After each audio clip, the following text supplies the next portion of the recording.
सुप्तेषु जागृति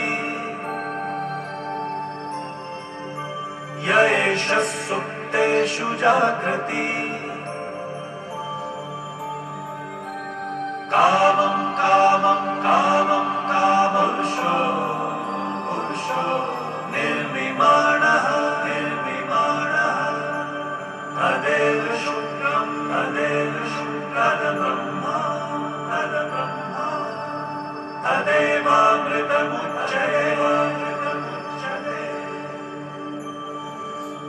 तस्मिन् लोकः शतः सर्वे तदूनात्यधिकश्चन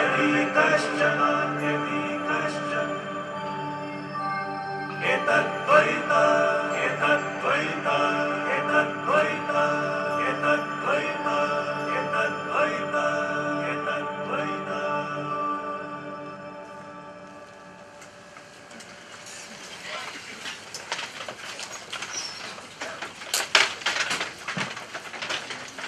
Respected faculty for the day, CA Dhinal Shah, Chairman of the committee, Shri Rajeev Ravani, Co-Chairman Dhinal Shah, Member of Indirect Tax Committee, Shri Ankit Shah, Regional Council Member, Shri Purushottam Khandelwal, ladies and gentlemen, a very good morning to all of you. I'll just hand over the charge to Rajeev. Before that, I have to make few announcements for the larger interest of the members. On 19th and 20th, we are having the Information Technology National Conference at Ahmedabad at Hotel Hyatt. It is for the first time that Ahmedabad is privileged, in fact I should say, to host the IT conference for the first time. A wonderfully designed program, so if anybody of you is still left, there are very few seats left in that conference, so I would request all of you to register if you are not yet done it.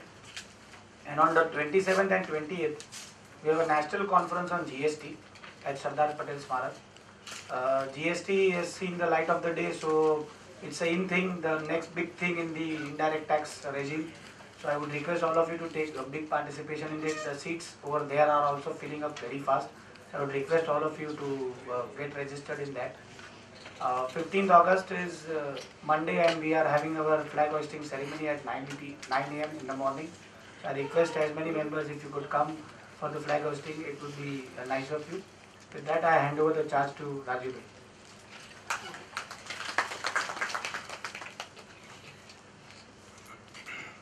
Thank you, Nirav.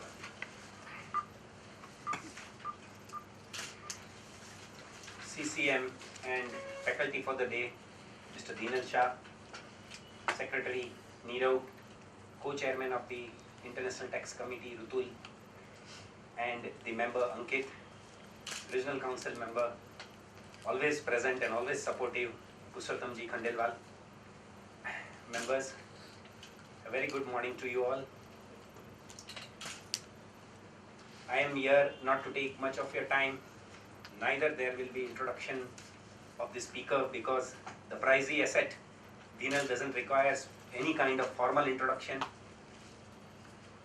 And similarly the subject, the hot topic, section 195, is equally haunting. It can be seen that many seniors are there, Jatin Bhai is there, many other seniors are also there, and the young faces are also there.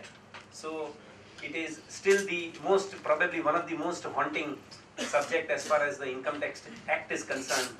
The section by itself is perhaps getting unfolded almost every week or every month by the variety of the decisions, and also it is being time and again amended, expanded. It has been time and again interpreted by the government also, by the CBDT also, by the various judiciary authorities also. But why we discuss it again and again, the basic reason are, as I have been able to understand, are the stringent consequences that follows and that are required to be complied with. The consequences, be it be either the payer or the payee, or even to that extent we can say the chartered accountant in question. During the course of the session, we won't be going through the 15 CACB part, we will be keeping it apart.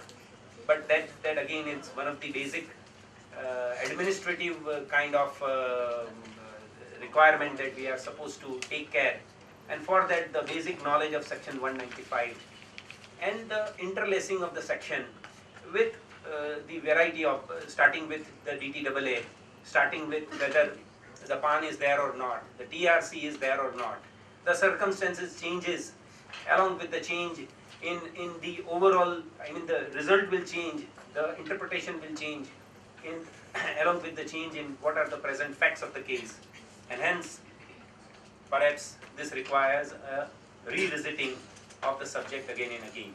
The government, obviously any government including India, is after collection of the income tax, and withholding of tax is perhaps one of the now considered to be a greater source, the biggest source probably by all countries including India, and hence the requirement of visiting the subjects. The issues that broadly we have requested Dhinal to cover up, we have invited the Q&A. We found that let us for the first time perhaps try to see that the session is addressed by way of Q&A rather than just a talk on the subject. What we expect from the faculty is to deal with the variety of the subjects in a structured, broader manner, including TDS on commission, maybe TDS on import payments, which generally we regard as if TDS is not applicable, but then looking to the facts of the circumstances, business connection is there or not, TRC is there or not. Even TDS on import payments is required to be covered by section 195. Taking through all this thing, I would wish that I would hand over the mic directly to Dhinal and request him to deal with the subject.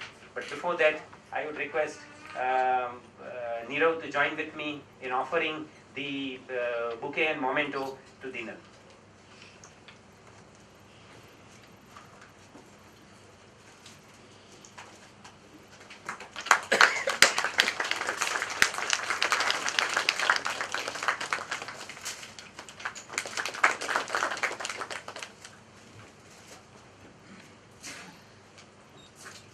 Thank you very much.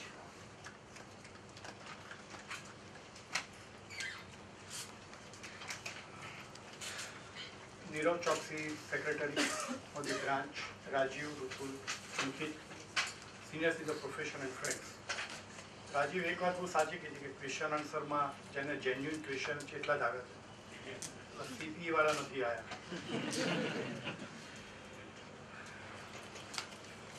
He's right, some new faces are known. What I propose to deal is two things. I have received some 40 questions plus yesterday night another question 41. Mukesh bhai was to give me through 3-4 more questions while having a cup of tea. And what I requested is that if it gets covered through this question, maybe we can skip. But if it does not get covered, we'll discuss at the end of the session. Give me 15-20 minutes just to put the law in place. And that will help us to resolve many of the questions. Some questions have more than one view, and therefore in a cross-border transaction it is extremely difficult to give only one view. And if you see High Court tribunals, today there are 2 High Courts against each other between Karnataka and Delhi High Court on the software. And therefore you will have difference of view between the courts and the tribunals. And therefore one will have to consider the facts very, very important, and then decide that whether a particular transaction has a bearing from an income tax perspective. So what does section 195 provides? Any person making a payment to a non-resident in respect of income chargeable to tax. In other words, a person who could be a resident or who could be a non-resident and making a payment to a non-resident, and if income is chargeable to tax in India, then there is an applicability of section 195. And then 195.6 provides a rule 37BB. And then 195.7 provides certain jurisdiction which has coincidentally has not been notified till this point of time. And then you have an overriding section, section 94 capital A, which is one of the notified jurisdiction today being Cyprus, so which will override everything. And then you have a higher withholding tax of 30%, including a deemed transfer pricing and related party transaction. So let's keep Cyprus for a minute separate. So even if one non-resident makes a payment to another non-resident, the money does not come to India, no bank account in India is getting credited or debited. But if income is chargeable to tax in India, then there is an applicability of section 195. Now what is income chargeable to tax? So go back to section 4569 and then section 90 on a tax treaty. And then you have to analyze a tax treaties. So section 4 says if there is an income during a particular previous year under section 4, then the income tax will be applicable at an appropriate rates prescribed under the Finance Act. And that subsection 2 says you discharge your liability of tax either through an advance tax or a TDS. And there a landmark judgment of a Supreme Court in Lilly which explains the relationship between section 4 and chapter 17B.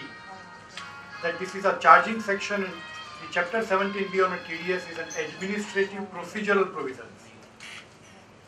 And therefore, if income is chargeable to tax under the law, if it is an income first and then it is chargeable, then the administrative provisions under chapter 17B would come into play. Section 5 subsection 2 says, in case of a non-resident, if the income is received or deemed to be received, or if income is accruing or arising or deemed to accrue or arise in India, then it is taxable in India. And you have a classic judgment of a Supreme Court on Kanchenjunga Foods 325 here, which provides that if there is a control over the money or a disposal over the money by a non-resident, then irrespective of whether it is accruing or arising, if it is received or deemed to be received in India, then also income is taxable under 5.2. And the Kanchenjunga distinguished an older judgment of Supreme Court in Toshuku 129 at here, which provided that a mere passing of an accounting entry in the books of an Indian company does not create an accrual. So suppose I import goods from a third party US and I debit raw material purchases and credit a party. Mere passing of an accounting entry credit to a non-resident, does it create a liability under 5.2 with an accrual or deemed to accrual? Answer is no. That is what Supreme Court says in Toshuku. But if after passing of an accounting entry in the books of an Indian company, if a non-resident has a control over that money and I am obliged to dispose of that money under his control and direction, then it falls into a deemed to received in India. And I may fall into a Kanchenjunga principles of 325 here. And therefore one has to look into the terms and conditions of a contract, that do you fall into clause 1 or do you fall into clause 2. And that is very, very material, and you must read Kanchenjunga judgment of 325 here and Toshuku Limited of 129 at here. Then you have section 6 on a residential status, and then 6.3 change the definition of a resident, particularly in case of a company, from a wholly situated in India to a place of effective management. And then we have a December 2015 draft guideline which have laid down active and a passive test, which is still into a draft stage, and there are discussions going on in the ministry that POEM can again be deferred. Instead of that, a new provisions of CSP will be introduced. But that's a discussion. As of now, today, the place of effective management principle is there under the law, under section 6, subsection 3. Now, 5.2 provided accruing or arising or deemed to accrue or arise in India. And that deemed to accrue or arise in India is explained in section 9. So section 9 is an extension of section 5.2.2, which is deemed to accrue or arise in India. And what section 9 provides, that's an entire controversy on 7 subsections. 911, a subsection clause 1, if I am having a business connection, if there is a transfer of property situated in India, if there is a transfer of capital assets situated in India, or if there is a source of income in India. If these 4 conditions are fulfilled, either of, and 4 different situations, then you get attracted under section 911. And what is business connection? Again, go back to our old Supreme Court judgment, a landmark judgment, 56 ITR page 20 R.D. Agarwal, and 144 ITR of Visakhapatnam Port Trust of an Andhra Pradesh High Court. 2 landmark judgment. What is business connection? Business connection means a foreign company is carrying on an economic activity in India onto an Indian soil, and it has to carry on a business activity. What is business? Which is defined in section 2 clause 13. And therefore a solitary transaction may not constitute a business, and therefore one has to fulfill a condition of a business and then connection. And what is meant by connection, which is what is explained in the Andhra Pradesh Visakhapatnam Port Trust. Business in India versus business with India. In India would fall into a business connection. With India would not fall into a business connection. And therefore I am importing a good from a third party in the US. There is a business between the 2 countries. There is no business connection in India. But a foreign company setting up a branch in India, a foreign company setting up a project office in India, a foreign company setting up a supervisory activity beyond a particular threshold will all constitute a business connection, provided it is a business first, and then within India I am carrying on an economic activity.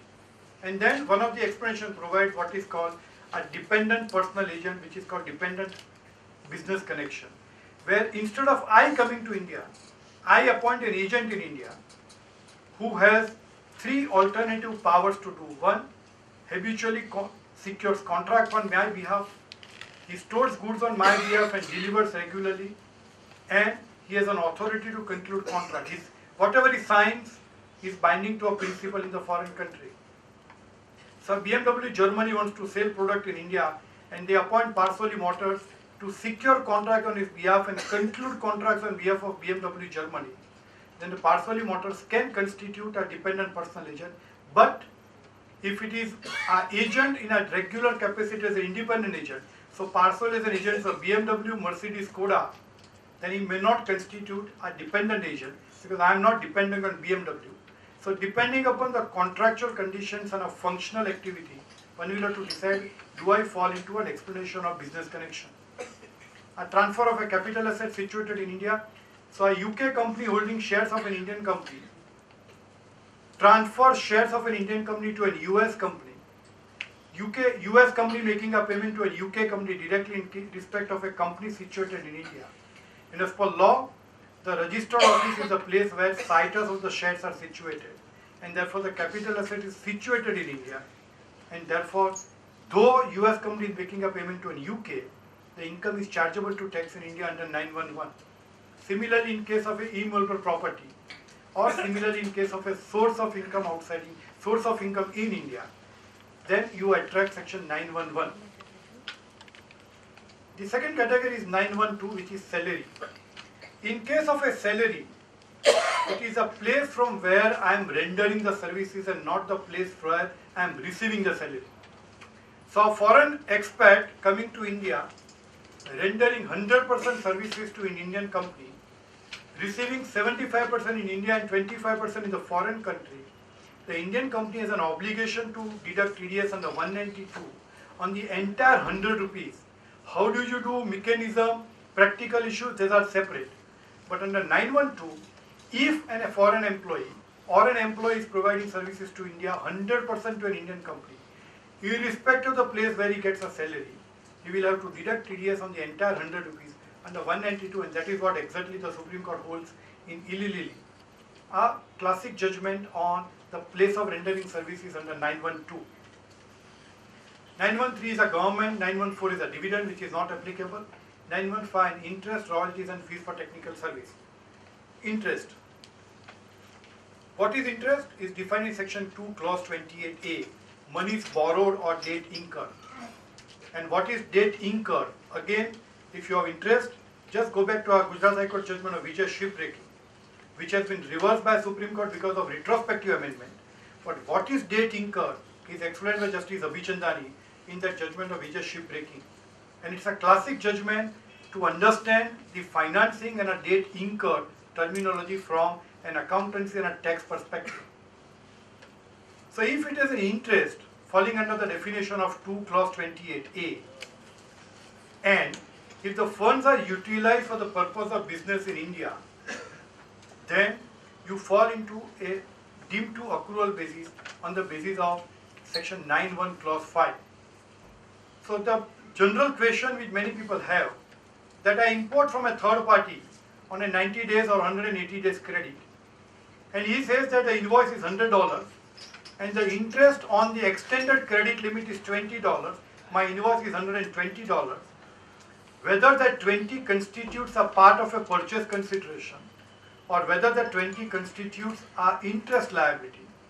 If it is an interest liability, then I may have to evaluate section 915. If it is a purchase consideration, I may have to evaluate section 911 because it is a business transaction. And therefore, these are the classic disputes which many people have on the interest component into a purchase consideration, specifically stated separately as a separate line item in the invoice raised by a foreign supplier. But if the funds are used for the purpose of business outside India, or if I have a source of income outside India under 915 clause B, then there is no deemed to accrual arise in India, and therefore there is no income chargeable to tax in India under 915 rate with 195.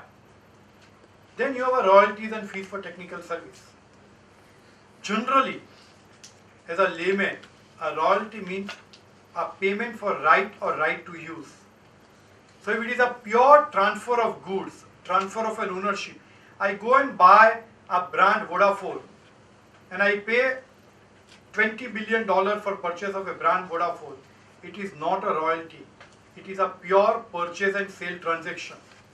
But if I pay a royalty for use of a Vodafone brand, then it falls into right or right to use under 916 because it is a right to use an intellectual property which is brand, trademark or patent, invention, know-how, and therefore it may fall into 916. But there is an extended definition of a royalty.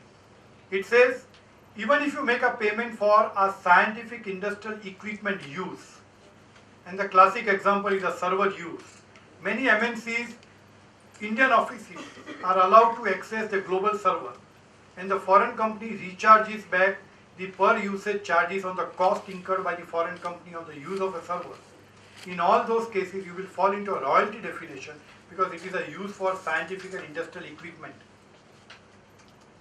And then you had explanation 456, which was inserted by Finance Act 2012 with retrospective effect from 1st July 1976.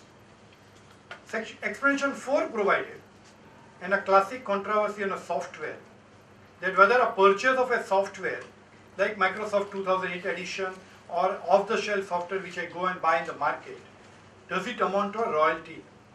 And the question was that the word used under the royalty definition is granting of a license is also a royalty.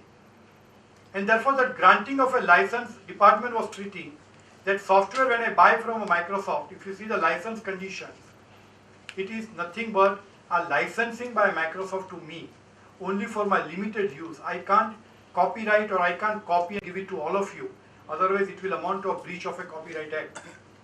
And therefore, department was treating this as a copyright, granting of a license, and therefore it is a royalty. Where we have a series of judgments today on one side that granting of a license for an off-the-shelf software is not a royalty, and therefore explanation 4 was inserted that granting of a license or a software off-the-shelf or tailor-made amounts to a royalty, and therefore now from a domestic tax perspective the dispute on royal softwares are all over. Today we have one loan judgment of a Karnataka High Court in a Wipro and a Samsung, where the Karnataka High Court has held that even off-the-shelf software amounts to a royalty, but that is more from a treaty perspective. That we'll look up slightly later. Then you have an explanation 5. Under the payment for scientific equipment and industrial use, there was always a controversy that the payment would be treated as a royalty provided Indian party has an access or a control over the asset. And this principle is very well explained by a CBDT in relation to section 194I on a rent definition. I hire a car from Ahmedabad to Baroda, a taxi, and come back. Am I hiring a car or am I renting a car? And therefore, should I deduct TDS under 194I or should I deduct TDS under section 194C? I book a hotel in Regenta and I make a payment of 2 lakhs rupees. Do I deduct TDS under 194I or do I deduct TDS under section 194C? And there the CBDT in one of the circular with reference to Andhra Pradesh High Court judgment of Taj Coromandel has explained that unless I have a control over that asset, it is not a rent. For falling into a definition of rent or under 194I, I should have a control over that asset. And the same principle was followed under 916 for payment for scientific industrial use of an equipment. To overcome that, explanation 5 was inserted retrospectively to provide irrespective of the position, irrespective of the control over the asset. And there is one of the question which is there in out of 40, that if I make a payment for a server and I don't have a control or possession, by explanation 5, it will now be treated as a royalty because now possession and control condition is no more relevant. And then you have an explanation 6. There was a judgment of a Delhi High Court in Asia Set Satellite, which was making a payment for use of a transponder sitting in Hong Kong for relay of a TV or relay of the TV signals onto a Tata Sky or the Zee TV or any other Sony TV or any other channel. And the question was whether the Asia Set Satellite, which is making a payment for a transponder use, is it a royalty? And there the Delhi High Court said it is a pure user charges, it is not a royalty, it's a professional charges, it is a rent, there is no control or possession over the asset and therefore nothing is taxable in India. To overcome that judgment, the explanation 6 was inserted to provide any payment made for using of a satellite or optic fiber or similar technology would also amount to a process, and process is one of the terminology used in the definition of royalty under 916. So all the 3 explanations were inserted to overcome substantial principles of law and to overcome substantial decisions of law, and all this happened in Finance Act 2012. Then you have section 917, fees for technical services, and the principle is place of utilization of the services. So if I am an Indian company and I am utilizing the services of a foreign non-resident, irrespective of the place from where he is rendering services, irrespective of the place where he has a permanent establishment, irrespective of the place where he has a place of residence, it is taxable in India what is called technical managerial consultancy. And what is technical? Again, it is very, very subjective. What is managerial? Very, very subjective. And something which does not fall into managerial or technical, it may fall into consultancy. And therefore, very, very wide definition. And to be honest, it's very, very difficult to say that something which is not covered under technical services or something which is not covered. For example, I make a payment to a CPA in the US for an audit fees. He's a professional CPA. Is it a technical service? His answer is yes. Supreme Court says in continental construction that professional services is a part of a technical services. And therefore, technical, managerial or consultancy services for a place of business in India, for the place of utilization of the services in India would fall into a fee for technical services. And then you have an explanation 2 to say that irrespective of the place of rendering services, the services would become taxable under 915 interest, royalties and fees for technical services. That explanation is not applicable to business connection, capital asset, property or a source of income or a salary. It is only applicable to clause 5, 6 and 7. Then you have section 90. The Parliament has given a power to a CBDT under delegated legislation to enter into a tax treaty. And there are 84 tax treaties today. It is a full-fledged tax treaties. And then you have a limited tax treaties on air traffic. You have a limited tax treaties on shipping activity.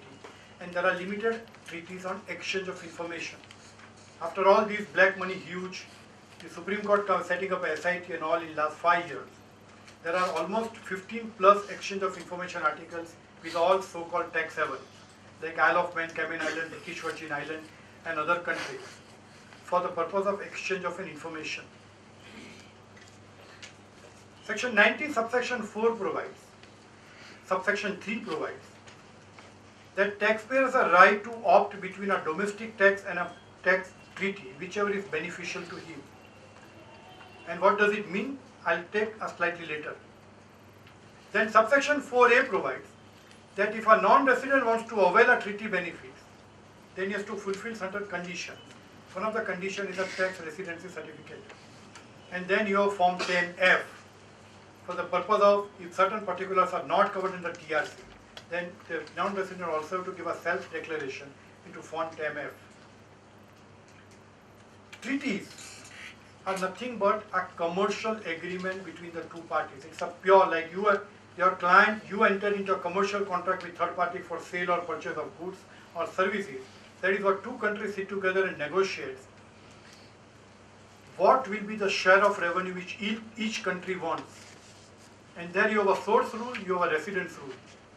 And the treaties are broadly divided into, you have an applicability, you have a residential status, you have a permanent establishment, and then each of the items which are characterized as a heads. And then you have a mutual agreement procedure, you have to avoid double taxation under Article 23 or 24, and then you have a last articles for the purpose of dispute resolution. And certain articles have a protocols which are subsequently entered into. Like example, everybody would have read the news media that Mauritius Treaty is being amended, that all transactions prior to 1st April 2017 will get grandfathered and nothing will be taxable in India on capital gain and interest. But if after 1st April 2017, it would get taxable at 50%. After 1st April 2019, it would get 100%. So the treaty exemption under Article 13 of India-Mauritius Tax Treaty is now withdrawn partially from 1st April 2017 and 100% from 1st April 2019. So it's a pure commercial agreement between the two parties. One, to avoid double taxation, and two, exchange of information.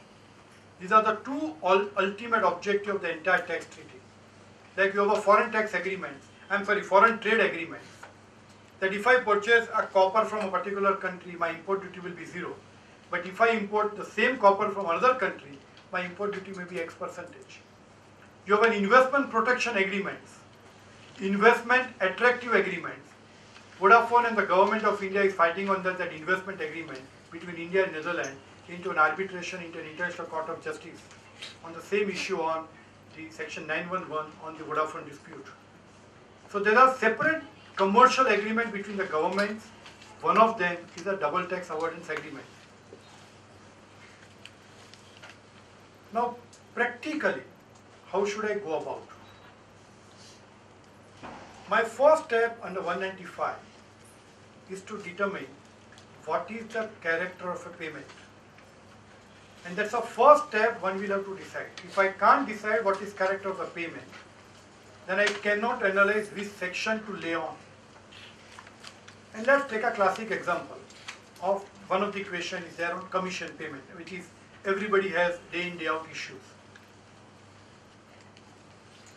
We had an old circular number 23 or 23rd July 1969, and then the circular was reaffirmed by CBDT in February 2000, circular number 786, and both the circulars were withdrawn in 2009 August. What is commission payment? I want to sell goods in the foreign country, and I want to pay $10,000 a commission to a foreign party. I go back to section 194H on commission payment. What is the definition of commission payment? Somebody is helping me for purchase and sale transactions. And therefore, if somebody is helping me on a purchase and sale transaction in a foreign country, is it a business income? Is it royalty? Is it fees for technical services? Is it salary? Is it dividend? Which head would be falling into? So I will have to go by more of a direct provision rather than a general provision. And therefore, it is neither a service, which is technical consultancy or a managerial. it is neither a salary, it is neither a royalty, it is neither a dividend, it is neither any other payment, and therefore it would fall into a business income. Since it is a business income, I will have to establish whether there is a business connection under 911. If there is a business connection in India, then I will have to examine section 195. But if there is no business connection in India in respect of a commission payment, then income is not chargeable to tax in India, and therefore I go out taxability at all.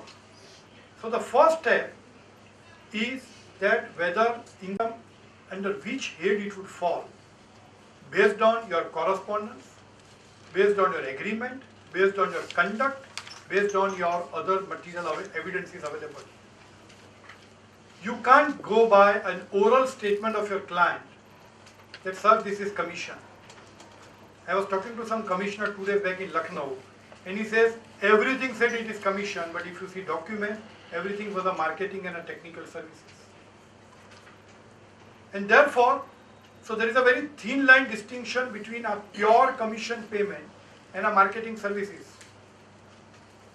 My commission agreement will also say that a US agent will also help me to know who are my competitors. What is the market position of this product? What is the market situation of this competitor? What is the prospect of this product in future? These are all marketing services and market related information. And if all these substantially falls into marketing services, then I may fall into 917 as a managerial or a consultancy services.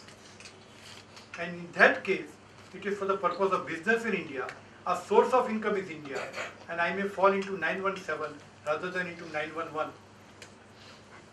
So one will have to make a clear distinction between under which head do I fall in respect of a particular payment which I make.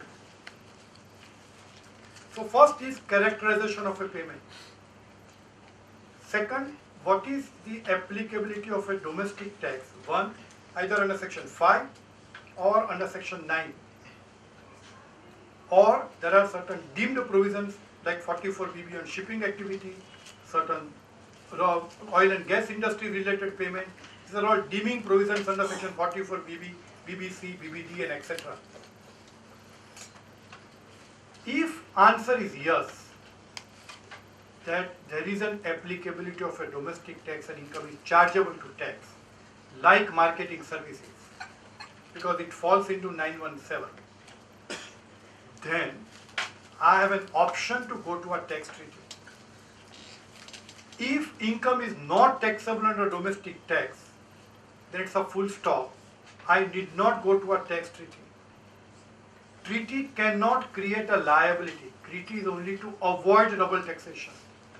So if something is not taxable under domestic tax, treaty cannot say that I want to tax in India. Because domestic tax is the first step which I will have to analyze. And therefore, if income is taxable under domestic tax under 917 on a marketing service, I will now go back to a treaty. What do I need to examine from a treaty perspective? Two aspects important.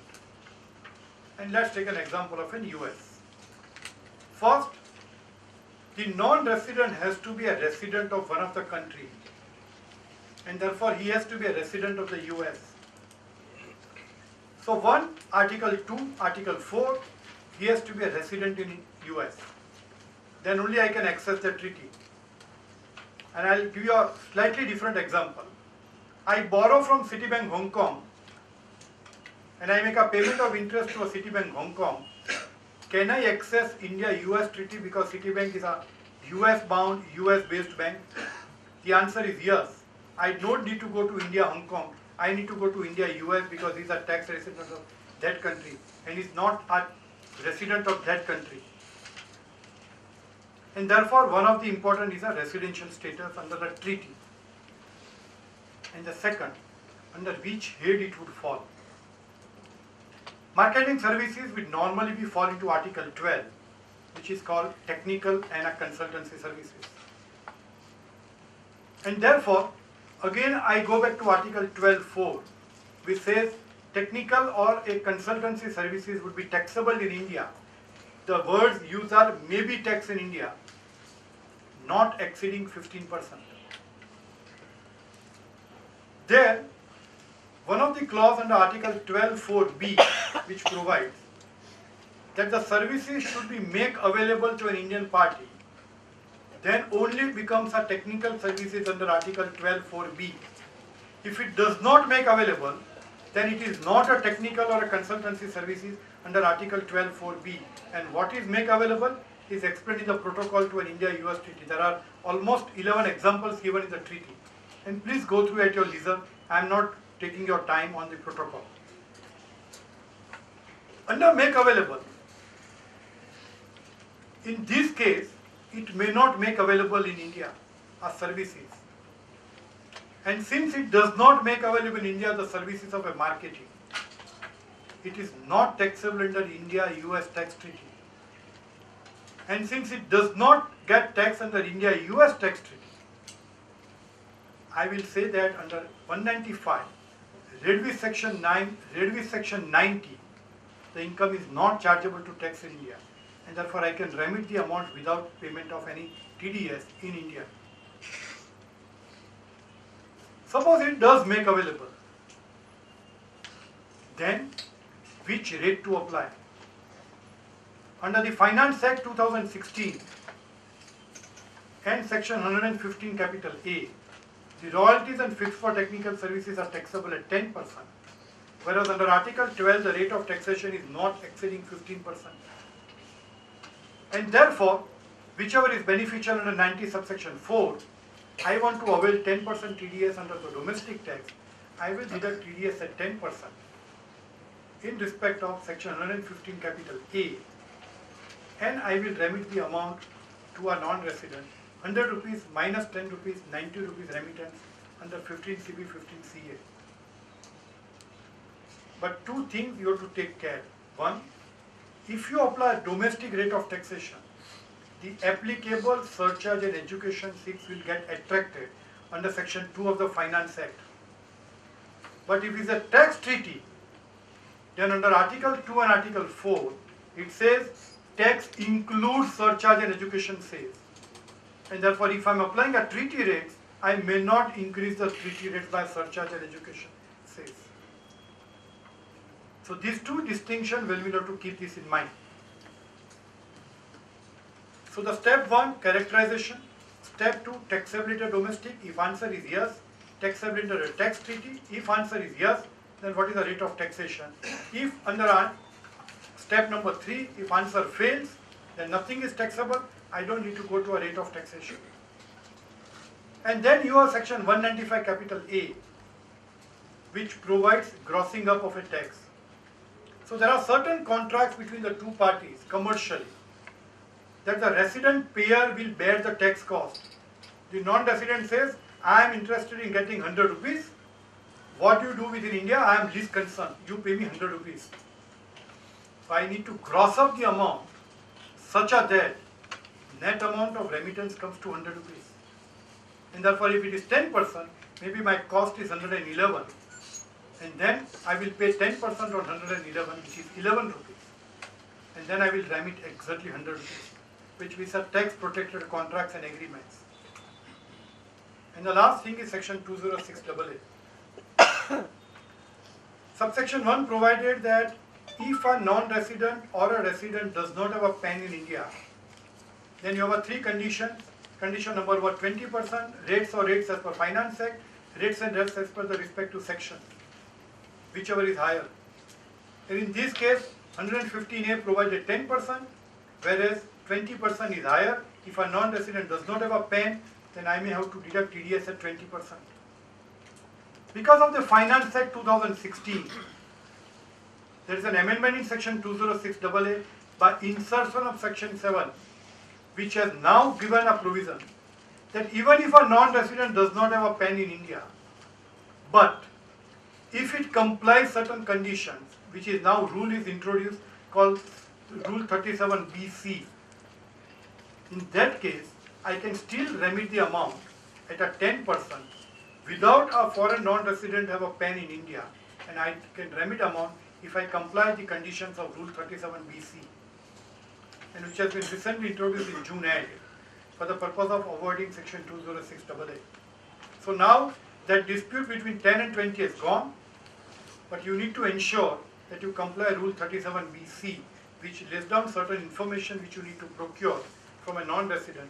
If you want to comply section 206AA, read with Rule 37BC. I hope I have not bored you, but let me go back to our first question. A payment in US dollar is made to a Facebook Incorporated for advertisement. The advertisement will be shown to target audience in India. The location of service is outside India. So whoever, I hope somebody who has raised this question is here and you only never wanted to take my exams. If somebody who has raised the issue can answer me, it is a simple question.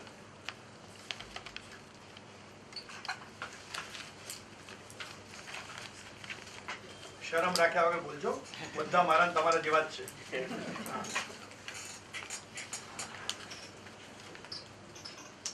Okay. So again go back to our steps. A payment to a non-resident called Facebook Incorporated. Advertisement charges. Is it business income? Is it marketing services? Is it royalty? Is it interest? Is it transfer of a capital asset? It will fall into business income. If there is a business connection of a Facebook in India, answer is no, therefore nothing is taxable. There is a direct judgment of a Calcutta tribunal called Right Florist that advertisement on a foreign e-commerce site is not taxable. But the situation is completely changed now. From 1st June 2016, all these advertisement charges on a non-resident are now subject to 6% equalization levy. What is equalization levy? So this answer of right florist now principally is overruled. So principle remains under 185. But it has a separate levy called equalization levy. So what does equalization levy provide? We had a BAP section plan 1. In the action plan 1 provided that in case of an e-commerce transaction, how do you tax money? Amazon and US company having a server in Cayman Island and I am buying a good from India. Who will tax? A server is Cayman with 0%.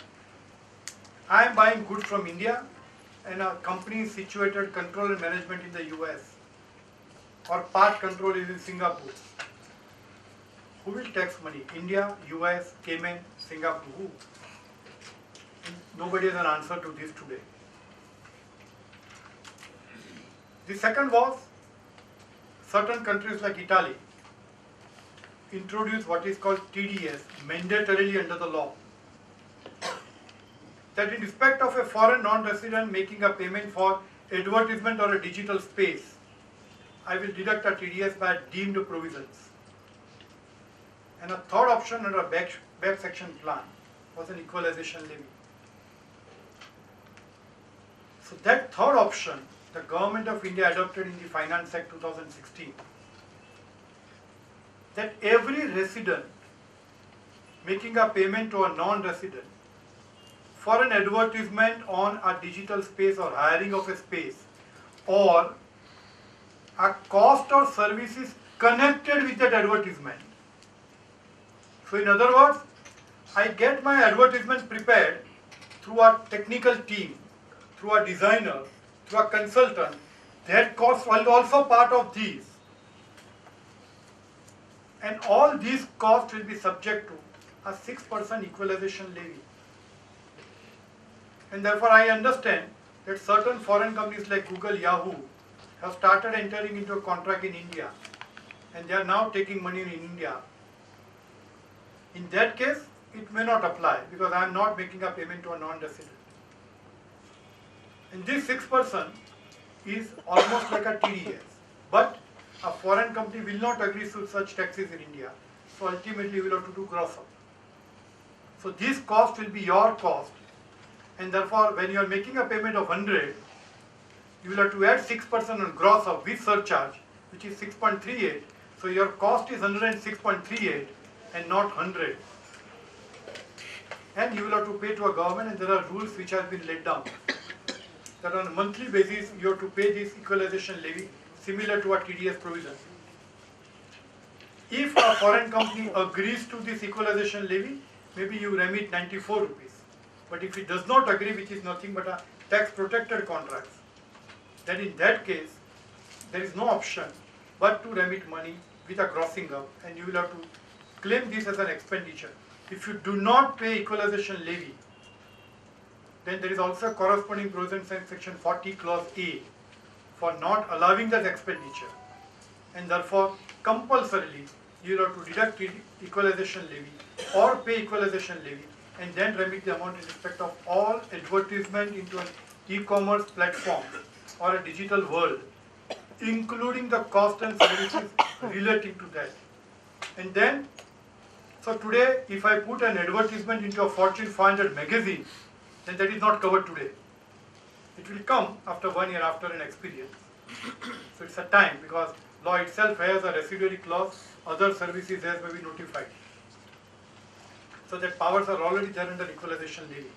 And therefore now from 1st June, this will be subject to an equalization levy. Purchase of a property from NRI, whether TDS is applicable under 195 or 194 IA, at what rate, what if a buyer does not know the seller is NR?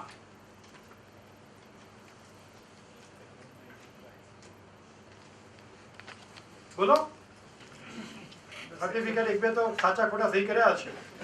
It is stored at 195 only. Yeah, so 194 IA is only applicable to a resident, and therefore 195 would become applicable. Now question is, how do you practically do? One, for the first question, buyer does not know seller is NR. Answer is yes. It is difficult to know whether it is resident or whether it is a non-resident. So one, you take a declaration that what is my residential status. Second, do some health check, like when you put an agreement, who is signing, whether somebody under a power of attorney holder is signing. It should create a doubt. I do not say just because it is under power of attorney it should create a non-resident. I am not concluding that. But that may give you an idea that I should examine that somebody could be signing under power of attorney. How does it actually operate from a computation? So we have section 195.2, 195.3 and section 197.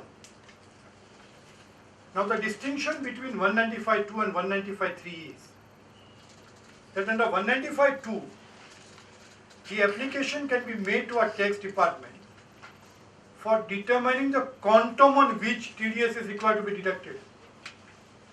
So I sell property for 100. 100 is not my capital gain. 100 is not my income chargeable to tax. After indexation cost, my capital good could be 40 rupees.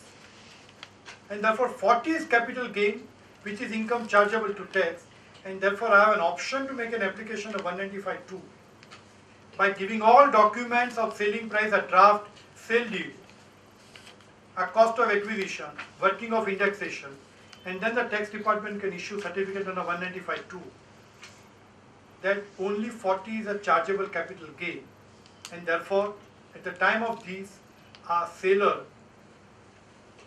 buyer will have to deduct TDS on 40 rupees. But suppose I don't want to go to a tax department, I want to execute a sale deed today on Saturday. One of the options is that chartered accountant certifies under 15 CB. Now in more than 50% cases, department does not dispute chartered accountant certificate.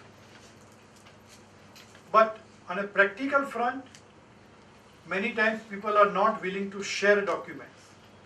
Many times people are not willing to share information. And in those cases, the only option is go to a tax department.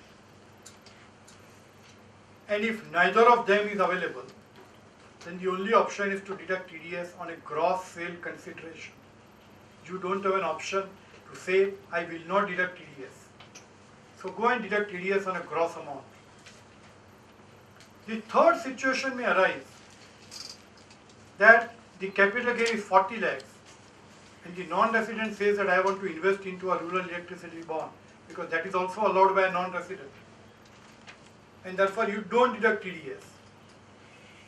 Now that bonds investment is required to be made after the sale deed is executed and after I make a payment. And suppose I make a payment in the hope that he will invest into bond and next day it changes his mind and does not invest into bond. What happens to me as a seller? Because there is no 40-hour implication, but there is an implication of 201. And therefore you are hit by 201 for not deducting TDS on a property payment. So again, on a practical front, two alternatives. Alternative one, that you take an affidavit or a declaration that I will invest into this, and maybe it is a bona fide declaration and you have relied on that bona fide declaration and you make all disclosures into a 15 CB. But yes, it is prone to some dispute with the tax department if ultimately it does not make an investment. So it's a risk. The other option is that I withhold TDS amount but do not deposit to the government. And I request him to give me a proof of investment into bond. And the moment he gives me an investment bond in proof, I will release that balance payment to him. I will not deposit to the government. So when I do not make payment of 20% capital gain, I am not saying that I am deducting TDS. I am withholding or keeping money separate so that if for any reason if it does not make an investment into bonds, then I can go and deposit with the amount, maybe with interest at some cost, if it does not give even a 1 month time, or if I do a transaction on 29th March, I have to make payment on 7th April. So in that case, maybe I have a cost of interest, which is a commercial decision, but that is another option which one could take on a practical front. So safest view is 195.2. Some risk, some information, some health checking, maybe you can go to take a 15 CB and do this on a practical front. Yeah. Sir, what is the rate of TDS? 30%? Normal capital gain, 20 or 30. Sir, can we just propose that in the sale deed itself, the seller writes that I am a non-resident or resident? Can it help? Suppose if he is non-resident, but still in the sale deed itself, he wants to make a wrong statement. And if he has made a wrong statement that I am resident, can it help me as a buyer? Because Can we help Mukesh bhai? Huh. So as I told you, a declaration or that same declaration through a different language, you get it incorporated to a sale deed. So somewhere like in a permanent establishment or business connection situation or business on a commission basis, you take a declaration from him. So ultimately you being a chartered accountant, you acted in a bona fide manner, that you have taken all care, but for any reason tomorrow then something different comes, then you are helpless. So you are right, maybe if you include in a sale deed, far better than a declaration, because it is ultimately a government document where it is being registered with the regulatory authorities. So it's a better option. Yes, sir, and I mean, you refer to 15 CB. Normally 15 CB we go for only when we want to remit funds from India to abroad. Here in this case, suppose if I am making payment in rupees here only, where is the question of 15 CB at that time, sir? So 15 CB may not be required, but how do you deduct TDS at an appropriate rate of taxation? And therefore 27Q I will have to file by a purchaser when I make a payment. You are right, 15 CB is not required, but 15 CB is required when if I deposit amount into an NRE, that sale consideration, if I have purchased from a foreign fund. subject to FEMA regulations and FEMA conditions. So at the time of sale deed, 15 CB is not required.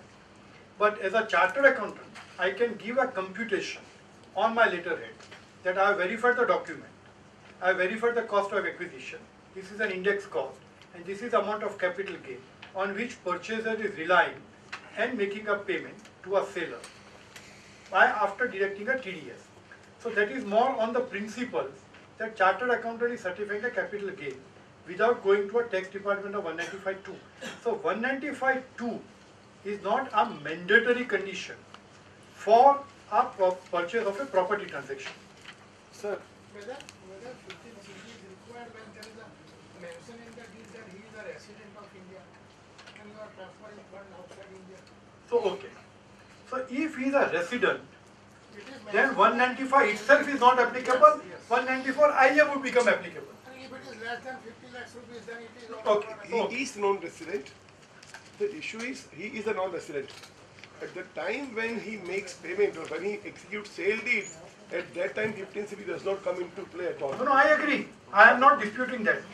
I am only on a point that if I am a resident at the time of execution of a sale deed, then 195 does not come into play.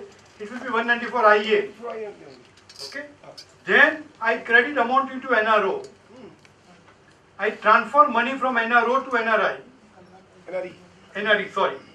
And then there is an RBI circular. Sir, That which when I requires transfer me- funds Huh? from NRO to NRE. At that time certificate is required. 100%, that's an RBI circular, nobody allows. Acha, at that time, as chartered accountant, how will I be able to certify this? You are able to certify because from NRE to foreign country, you don't require certificate. NRO to NRE, when I have to certify, what will be my nature of if I have to certify nature of transaction, It is a transfer of fund from NRE to NRE. so that is Because, the I'll tell you why. Huh. From NRE to a foreign country, under any law, you don't require any certificate. True. How do government control that the amount which is credited to NRO, you have paid taxes thereon? That is for our worry, sir. It is not a worry, it's a reality. What I'm asking is, the funds have come into NRO account, right? In NRO account, there can be 100 transactions. So It you is have to not only verify. sale. If you okay, Huh. so if you don't verify, you can't issue a certificate. Acha, it is quite possible that he has obtained certificate from me also, and tomorrow he approaches XYZ also. I agree. How do I know that he has transferred money So the more than best way once? is not to issue a certificate. I'm very clear on that. No, Mukesh, I'll tell you, this is a genuine difficulty, Huh. and therefore I always advise, Huh. don't issue a certificate unless he's a regular client. To be honest, for a third party, you should not issue a certificate on 15 CB. Can we, just as you referred to affidavit, can we also take an affidavit from the No. person who transfers? No, I'm sorry. That, okay, if he can rely on certificate for the transaction, No, that is a different thing. Two things are different. I cannot determine a residential status unless I go back to his passport, his residential status. It may so happen that he may be a resident under a tax treaty. All these conditions I need to examine. And therefore, for a resident, I can go by declaration or you suggested on an agreement sale deed. But whether the amount of last 10 years, which is credited to NRO account, have I paid taxes thereon or not, I can't go by an affidavit.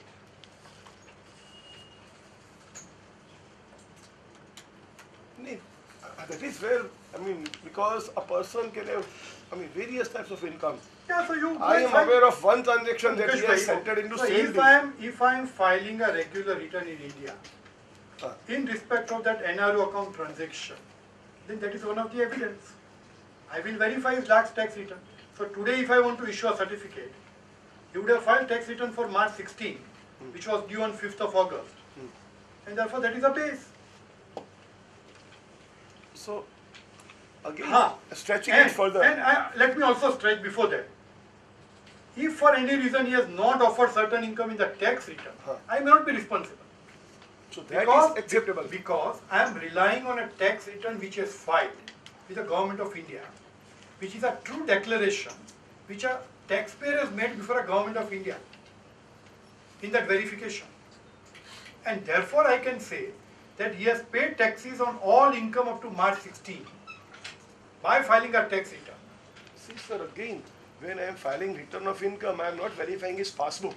I may be relying on what he gives to me as information that is what I am for saying. filing return. So I might ideally- have shown income of say So 10 lakh rupees ideally, here. I should have verified passbook, So- every income and a return. Huh. But my personal feeling is that if I go by tax return, it is a good declaration because that is submitting to a government of India under a verification, and he owns all responsibility for disclosing a true and correct income, and that I can rely. And then April to July, whatever is the additional income, I will have to verify. But I am very clear, you can't go by declaration and an affidavit that I have paid taxes on there when you transfer money from NRV to NRV. This is a genuine problem, but you can't help it. And in my opinion, government is right here.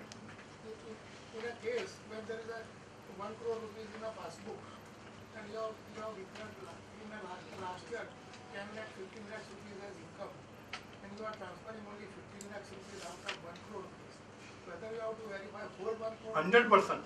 only 15 And lakhs. let me go back a step further. Do you have to verify that 1 crore What is a genuine under 68 or 56? I am certifying what I am transferring. What I have transferred is 15 lakhs rupees only. We have filed a return of 20 lakhs rupees in a year. And in last year, what he has credited in his book of accounts and also in passbook, those amounts that he is transferring. He is not declaring that out of this 1 crore, So Jatin bhai. I have earned this much. Yeah, Jatin bhai, okay. So what I am arguing is it's a mixed funds. I have an interest income, dividend In income, Canada, always there is rent income. No, so exact. So if I take my own passbook, I have a different income credited to PNL and passbook. And out of the common funds, I am transferring 15 lakhs. And I have filed a tax return of 20 lakhs. To my understanding, it is a good argument that 15 lakhs is covered under 20 lakhs. Okay? So I don't believe that that is wrong. That it's a mixed funds, it is very difficult to bifurcate a nexus. I may have interest of 5,000 rupees, 10,000 rupees, 5 lakhs, 20 lakhs, mutual fund dividend, any other income, rent income. And all this income together constitutes 20 lakhs. And I'm transferring 15 lakhs. That is a common fund, that is acceptable. The suggestion is you should make this disclosure into a certificate that this is a common account. There are different natures of income. He has filed return for March 2016 of 20 lakhs, out of which he is transferring 15 lakhs, and therefore in a common funds on which 15 lakhs he has already paid the taxes. Sir, but 15CB does not provide for such notes. Pardon? You have to file a separate letter to a tax department. I know, in a digital not allowed. No, I agree. So you have to file a separate letter to that. Sir, I have seen 15CB certificate runs into 5 pages, 10 pages. Certificate. Okay. So When we come to even royalties if and I am FTS, issuing 15CB online, which may not contain many details, but then File a I separate can letter. back it up by a separate note So and I today- can file it. Today, if you ask me my view, in majority of the cases of tax return, I file a return digitally. I file a separate letter to a tax department that I have taken this position 1, 2, 3, 4, 5. But how does it take the ultimate intention? See, when the funds have already been transferred from here to there, right, based on my certificate in 15CB, it is just like, locking the stable after the horse is stolen. Even if I send some information to tax department, how will it help if the funds have already gone from here? Yeah, so there are recovery provisions, then you follow recovery provisions. That, see Mukesh bhai, I think that is more on an administrative mechanism. There are representative I am worried about my certificate. No, you see, okay, So as a you chartered mean to say- accountant, If as a I have cha- issued 15 as a CB, chartered backed up accountant- by a note to the tax department, Mukesh bhai, as a chartered accountant, you are only expected to take a reasonable, bona fide professional judgment. If that person does a fraud with you by giving you a fraudulent documents, what is your responsibility? You do an audit. Client gives you completely fraudulent documents to you. What is your responsibility? It's the same thing. As a professional, I should take all bona fide professional care and all professional judgment. That's all. I am not responsible beyond that as a professional. My responsibility as a professional and my responsibility as a taxpayer is different. And I do not dispute that everything what you sign may be right. Like as I told you, today in a software you have a Samsung and a Bombay, Delhi High Court Nokia, two completely contrary judgments. You will follow Nokia and department will follow Samsung. And there is no Gujarat High Court judgment, fortunately. In that case, when two views are possible, one can take a view beneficial to the Yeah, but you litigate, no? Department is not going to accept. See, whichever is beneficial, only Justice Thakur will hear. And not Judge Jigar Rawal. Or not that Suman Sharma. Coming to immovable property sale, if I don't deduct the TDS, but the seller has filed a full income tax return and paid all the tax subsequently, so it can I save or not? So there is an explanation to 191. Answer is yes. Subject to interest liability. Interest on TDS. Sir, Coca-Cola.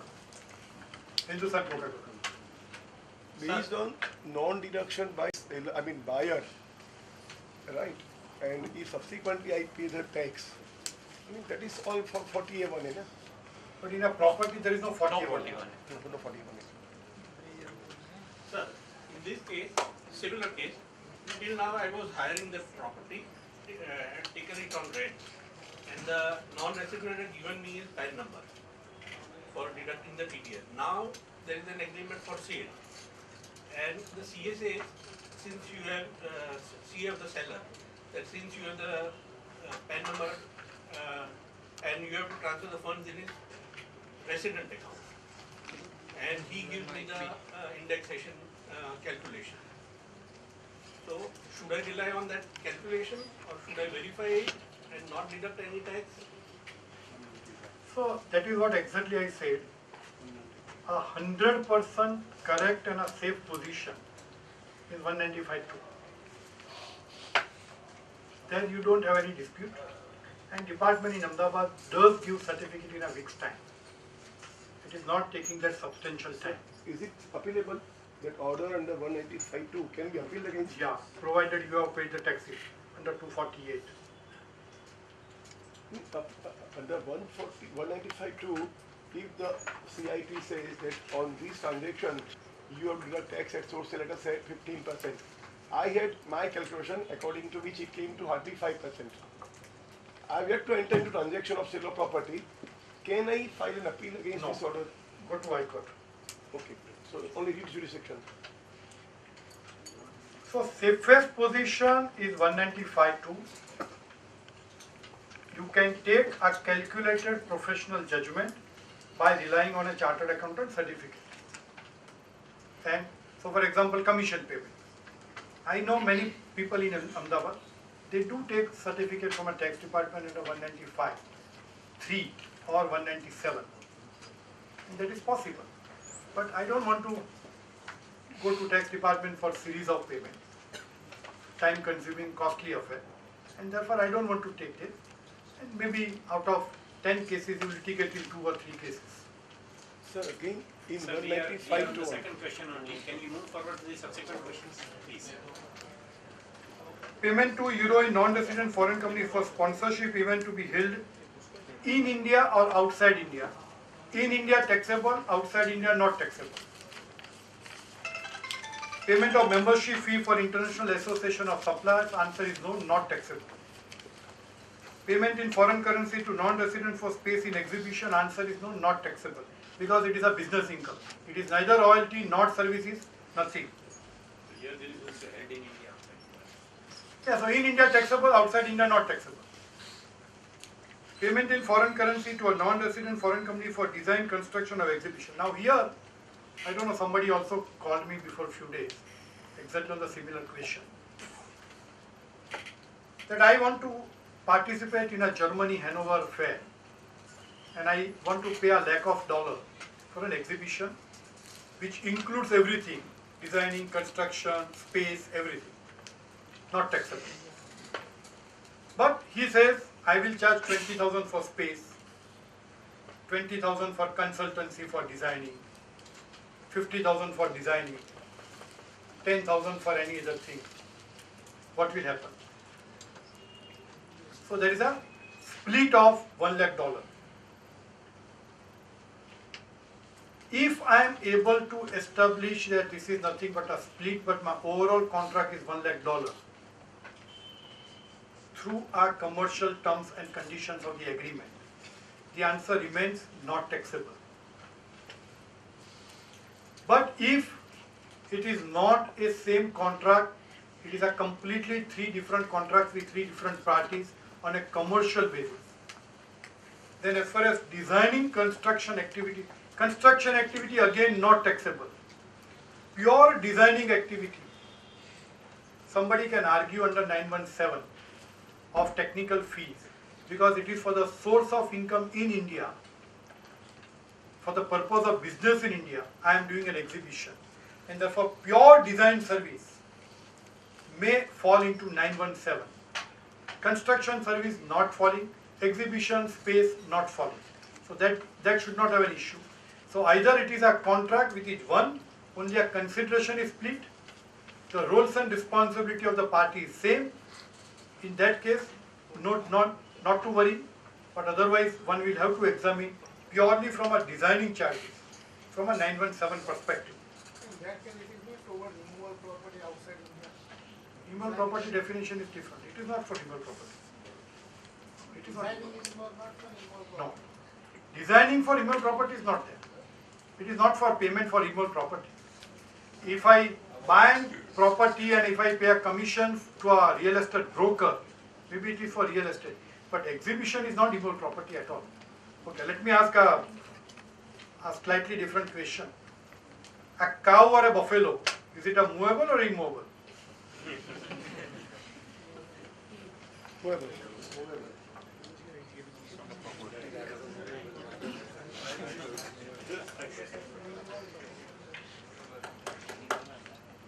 So in a layman's language, it is movable, but from a chartered accountants, it is immovable.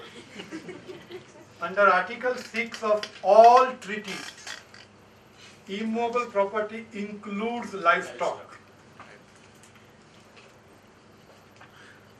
So don't go by general feeling. But sir, how do we know also that treaty provides all these things also? You have to read and open. You have to read very each word. Rajiv can only call me once.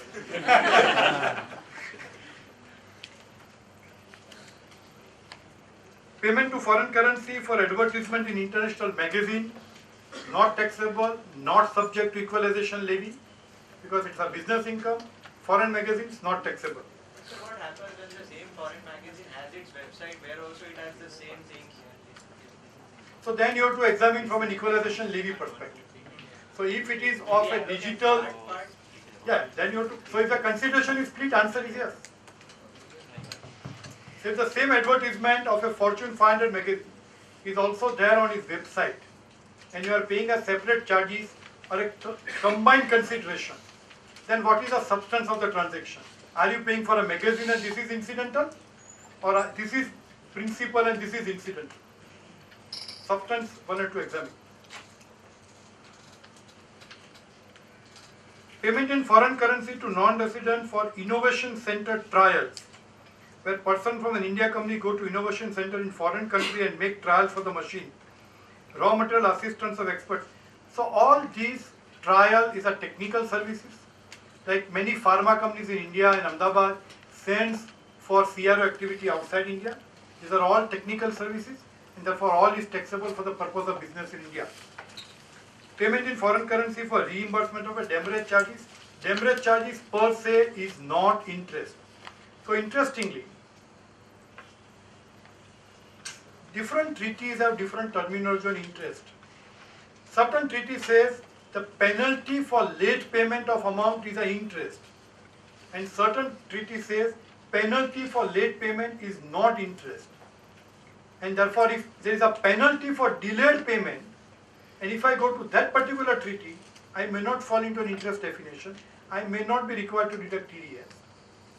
But if I have a particular treaty, maybe I will have to examine the treaty applicability and deduct TDS, because from a Income Tax Act section 2 clause 28A perspective, it would fall into, because it is nothing but a money is borrowed or debt incurred, and therefore that would fall into the definition of interest. Sir, here can I interrupt? Can you just, inform us as to what is the provision so far as USD is concerned, so far as late payment of interest? Which country? US only. It is taxable. It is taxable. The only good thing is that interest TDS under a treaties are lower compared to a domestic tax. Under domestic tax it is 30%. Under treaty it is 15%. And we have now section 194 LC LD, where external commercial borrowings, non-convertible debentures, that's rupee bonds, masala bonds, these are all having a lower rate, withholding tax of 5%, subject to you comply certain conditions. So that will override even a treaty, that will override even a 30%. So provided you follow those conditions, there are notifications under 194 LC LD. There was a disconnect between 194 LC and 206 AA also, because though law provided 5%, 206 AA still provided 20%. So there is an amendment in Finance Act 2016 that they have excluded 194 LC and 194 LD. In case of sale transaction of property also, suppose if the Banakat was entered in say January 16 and it provided for payment immediately, and there was a clause for late payment of interest, in that case this late payment will fall under treaty? It will, again, it's a debt incurred. It's a debt incurred. So long-term capital will attract 20%. This interest will attract probably 15%. There is a recent judgment, even the income tax interest would be subject to TDS. But then I think they are deducting 20% or 30%. 30%. Even though they are Under the making domestic payment. tax. But who will see, for a treaty benefit, I need 4 things. 1, a tax residency certificate. Income tax department is not going to ask everybody, please give me TRC. I can't access a tax treaty without a TRC. TRC has to include certain particulars given in the rules. Like a country like Germany does not include 3 or 4 particulars, and therefore there is an option of 10F rules, which says that if TRC does not include these particulars, then the non-resident has to give a declaration of those particulars in Form 10F, and combined together will constitute a compliance of a tax treaty. Again, not in the hands of non-resident, interest income in India will be taxed at 15%. Yes. Achha. Yes. It is not taxable at 30%. If certificate is to be obtained from the department, to whose jurisdiction we have to contact? International tax. International. Payment in foreign currency to International Courtal Association Limited of arbitration application fees and arbitration deposit, both not taxable. Payment in foreign currency to non-resident for corporate social responsibility platform subscription for 1 year. All subscriptions now would become taxable, because that principle of possession and control is taken away in the explanation 5. So question is whether the subscription is a royalty or whether subscription is not a royalty. My personal view, and there are old judgments of a Karnataka High Court, that subscription is not a royalty, but it's a very, very litigative issue, and therefore if you want to litigate, please go ahead, but if you don't want to litigate, please deduct. Let me also add, the remittance does not mean that only by a check and only by a bank. If you make a payment through a credit card, it is also covered. So, just because I make a payment through a credit card to download certain songs, it may attract, subject to Rule 37BB. Yeah. So basically, if I'm subscribing for some hard material, that's magazines or very technical magazines, which pass on significant knowledge, but they are in the form of hard copy, so they are technical literature. but I am subscribing because they come out with their research and stuff on that. So But there it's is not an available. old judgment of Authority for Advanced Ruling in Danforth, which had provided that a subscription is a standard facility. Like I go to a taxman, should I deduct TDS? I go to ITAT online, I go to Tax Sutra. It is similar. So should I deduct TDS? The answer is no, because it's a standard facility available to everybody. Coincidentally, this principle is now established by Supreme Court in Kotak Bank in that NSC charges. They distinguish between a facility available to everybody and facility available to a particular person on demand. So, a broker, Kotak Stock Broking Private Limited, Bombay High Court held against Kotak. The Supreme Court reversed the judgment to say that services would only fall into 917 if it is on demand, a specific service to a specific client. A general facility is not a service falling under 917. So that's a good observation of the Supreme Court in Kotak Stock Broking, I think 2 months back. If payment And I don't know whether you know, the definition of royalty and definition of fees for technical services is the same what we are discussing right now even for 194J. There is no difference. So you buy a tally software of 40,000 rupees, TDS કાપવો પડે. હજુ report સહી ના કર્યા જોઈ લેજો. If payment through payment gateway, I am not giving the payment directly to the party, but to the payment gateway. 100% that is all mode of payments. All mode of payment. But the recipient party, You cannot tax more than the resident. India High Court is હા તો મને પેલો payment gateway વાળો confirmation આપવાનો છે કે હું TDS કાપું છું. કોઈકે તો TDS કાપવો પડે. એ કાપવાનો હોય તો હું નહીં કાપું. એ રિટર્નમાં પેમેન્ટ ગેટવેનું નામ કે પેલાનું? શું? TDS રિટર્ન ભરીએ ત્યારે. The return, you are making a payment to a beneficial owner. Beneficial. Who is beneficial owner? Ultimate party. Exactly. Payment gateway is a mechanism. See, મને પરમ દિવસે કોઈ પૂછતું હતું હોસ્પિટલ માટે that I am making a payment to a TPA. મારે TCS, TPA પર કાપવાનો કે પેલા patient પર કાપવાનો? પેશન્ટ પર કાપવાનો. TPA તો ઇન્સ્યોરન્સ કંપની છે. He is only discharging consideration. My privity of contract is in my patient. કાલ TPA પૈસા નહીં આપે તો પેશન્ટ પર કેસ ફાઇલ કરીશ.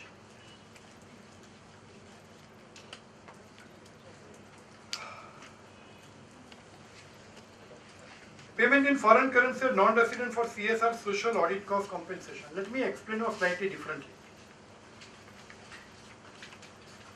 There are many companies which are having subsidiaries in more than one country, and what happens? That suppose a Microsoft in the US appoints IBM, that you help me to do an IT audit for all my 10 subsidiaries across the world. And IBM charges a lakh of dollar to Microsoft US. Microsoft US will raise a debit note of $10,000 on Microsoft India.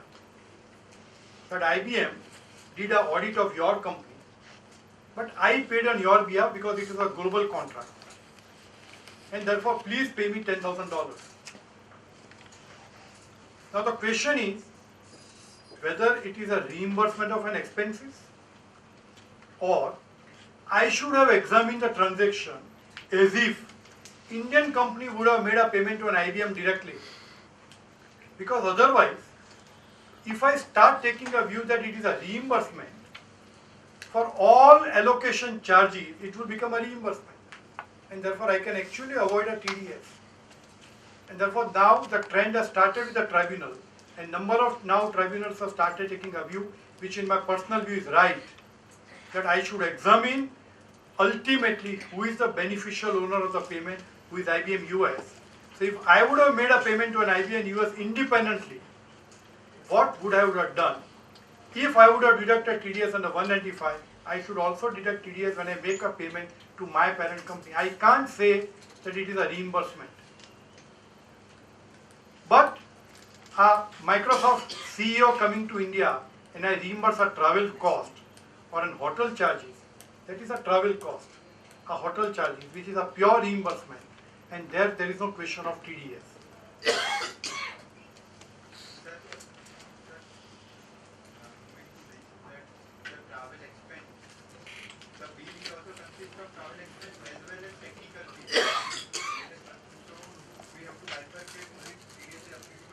So you have to examine whether it is a composite contract or whether it is a separate contract. So what happens, suppose if had it been an Indian party, he would have paid $10,000 fees, $2,000 travel expense and lodging board, and service tax would have been added on $12,000. When I pay a reverse charge service tax, I also pay service tax on $12,000. Am I right? Then I can't take a different view here. I need to be consistent. Payment in foreign currency, okay.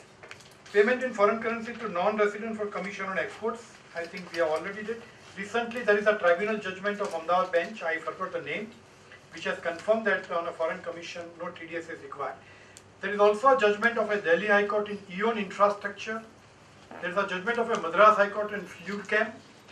There is a judgment of a Gujarat High Court of a Vinayak Exports. But the only thing why I am not raising these Vinayak Exports, Vinayak Exports has relied on the old circular of the board, that is circular number 23.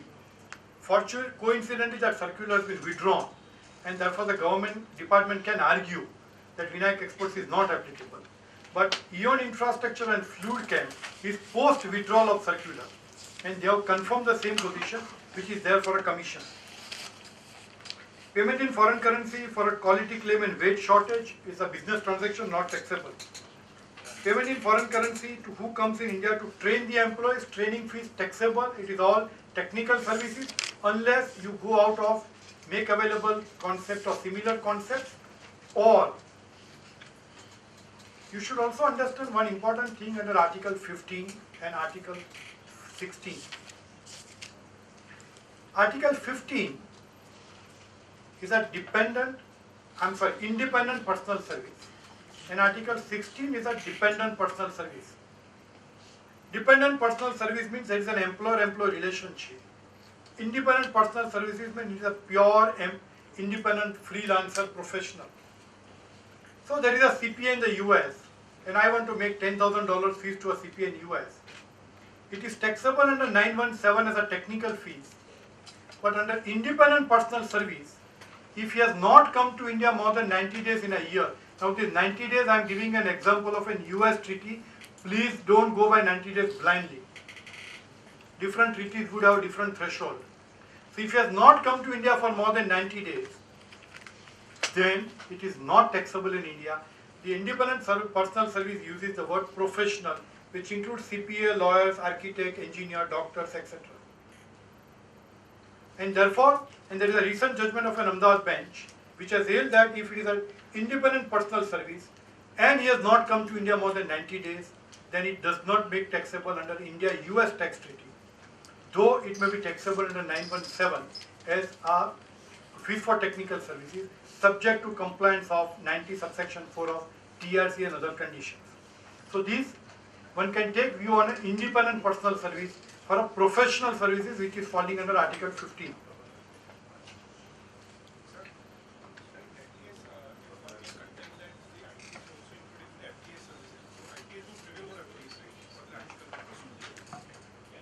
Article 12(5) clause E specifically says if the services falls under Article 15, Article 12 does not apply. There is a specific Article 12(5)(e). This 90 days question related to the business travel, or is it also along with family visits? So, that's a good question. So nothing has been specified. Ideally, from a treaty perspective, it is only for business. So if you are able to establish that I came for medical treatment and a personal visit and I did not do any business during those 7 days, maybe you can argue to exclude. But the problem is that when you come to a visa, it is all business visa. So if I have a two category of visa, When I come for a business visa and when I come for a visitor visa, maybe I am able to argue that visitor visa is not taxable. But if I am having a business visa and I come on every visit on a business visa, then difficult to distinguish. So one has to also examine the visas. Sir, yeah. Yeah. Which case are you referring on this in this particular case? IBS versus royalty. Sushanto. Sir, the number of days to be calculated. Calendar year or a financial year? Or consecutively? Not just that, but even pre-contract, if the US party has come to visit just for discussion, even that would be included, sir? So there is no exemption under Article 15 on a preparatory or an auxiliary services which is there for a permanent establishment. And therefore it includes in relation to that contract or that work, everything.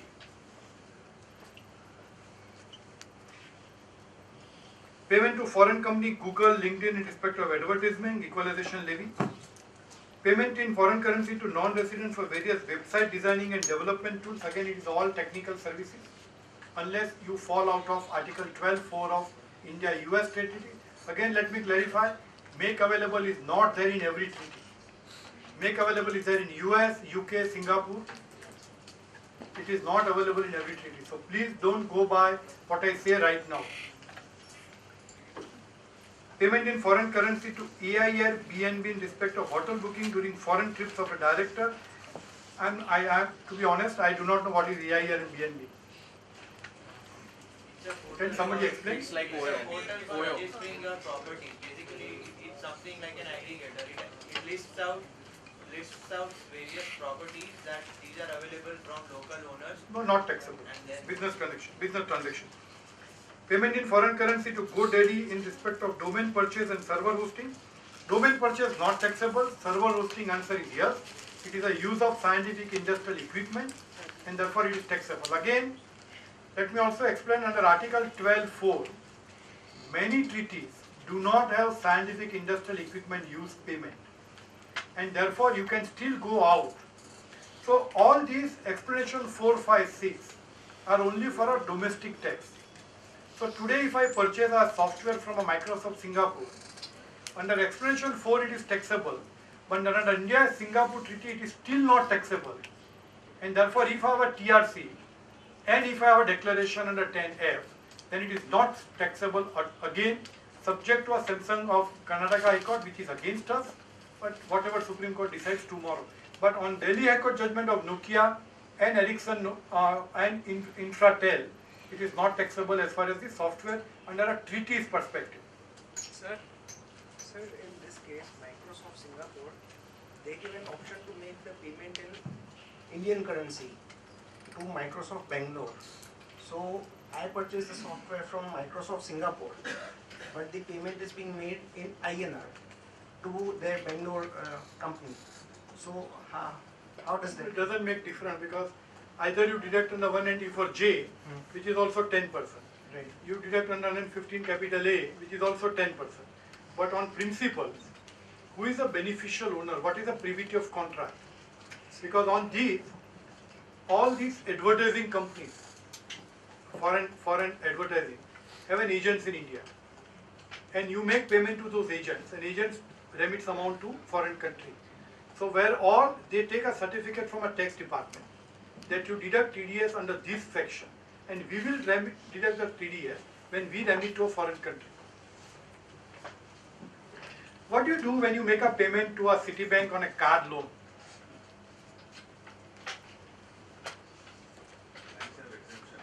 Banks taking a certificate for that. Not income. We as resident only. Banking investment. Resident, banking, certificate. Fourth view, 195 not applicable.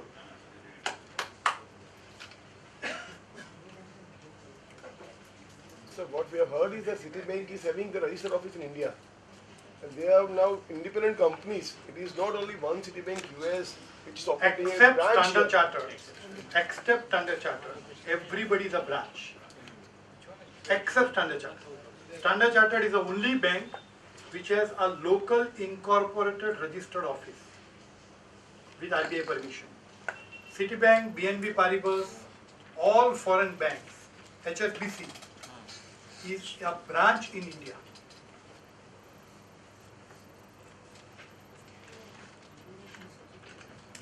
But then when Hello? you got a full-fledged branch, for that branch they will be considered resident only. No? So that branch has taken the permission from the RBI, Yes, of course. and then it is covered as a bank or an institution. That is the question. Because that certificate, RBI, You lost your vichari. Even if it's a bank to non-resident. He has taken 197 certificate. Okay. But then if So they have 197 certificate is normally taken by a payer or a payee. In this case, payee is bank. So बोलो शू करो जो tax audit में? I think we should get the certificate from bank. If we don't have to deduct tax at source while making payment to Citibank, then we should ask as to whether you have taken any certificate from 197. तो लो छो? No, we don't take it. Came? We police can. लो करो 40able में. Declare ना करवा दे. It is something that you have made us aware that this is how we have to do it. So G Capital Finance Limited. शू करो? NBFC में applicable के नहीं? पक्का? हाय हाय. કાપવા એ તો કોટક પ્રાઇમામાં બી કાપવા हाँ बदे G में. बदे NBFC में. Sorry. We paid buyer's credit for two Standard Chartered Bank, then we deducted TDS. Okay, so let us understand the principle. 194 capital A is only applicable to a resident. And 194A subsection 3 exempts banking institution referred to in Schedule 2 to the Reserve Bank of India Act. And therefore they all need to be a resident. So all banks except Standard Chartered India are a non-residents. And therefore 194 capital A is not applicable. It is only 195 applicable. So even if you pay 1 rupee of interest, you have to deduct TDS. But under 195(3), read with Rule 29 capital B, all banks take certificate on 1st of April that we will discharge the liability through an advance tax, and therefore you give us an exemption from a TDS. And the banks do get certificate from a bank on every 1st April, and therefore we are not deducting TDS. As a professional, you should have a copy of that certificate in your file. Otherwise, you should have deducted, disallowed under 41A, 1, not 1A. And therefore, interest is taxable. So the same answer would hold good for a buyer's credit. Sir, but in any case, in this case, we'll have to report in 26Q. Because this will be exempt under a certificate only. So we will have to make Not mention. 26Q, lower deduction 27Q. 27 Sorry, 27Q. Yes. Sir.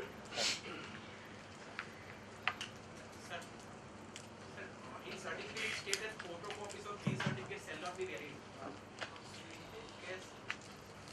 In certificate it states that photocopies of these certificates shall not be valid, but bank will provide us only copy of that certificate.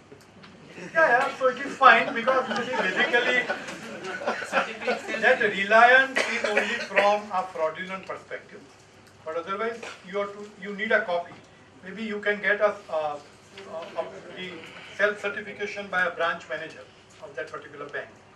But technically, answer is yes. And the interesting question is, if you start asking this question to a local branch manager, he doesn't know he will point blank say no. I'm telling you.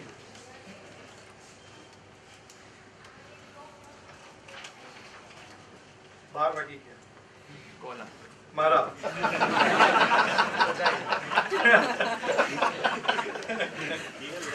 How haunting is the subject? It is proved by this latest query which has been emailed. रात्रे एक ने 16 email आया client एक ने 15 mail करे होते ते काले सवारे सर्टिफिकेट लेवा आउट એને એક ને 17 એક લાઈને કીધું છે કે આલે 12.5 કઈ જવાબ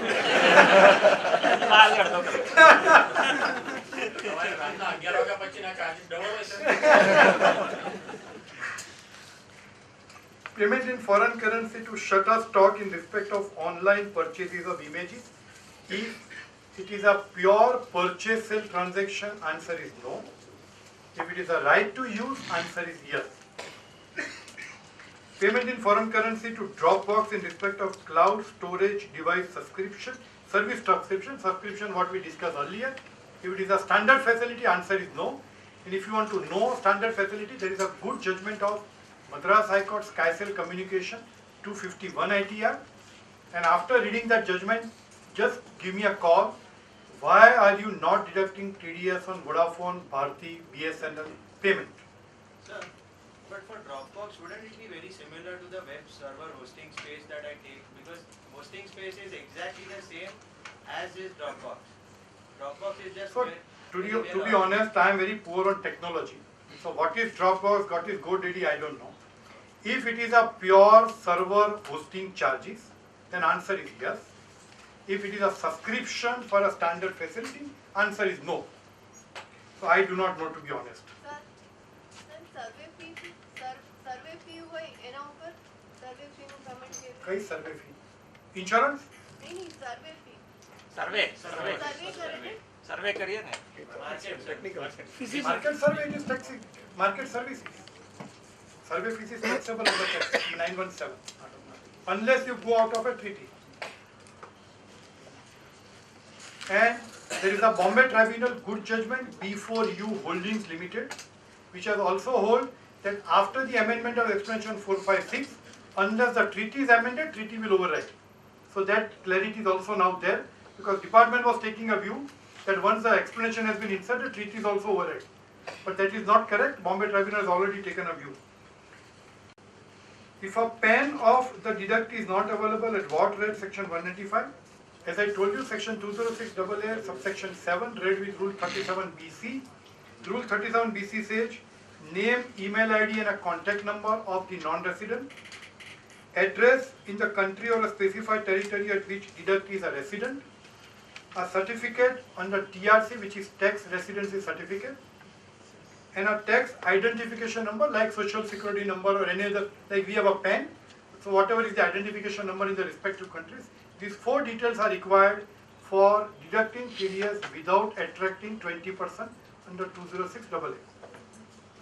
But they are not just in the amendment the utility. Yeah, that I agree. So that is being done. I agree. I just met that IT commissioner day before yesterday. I think something is being done.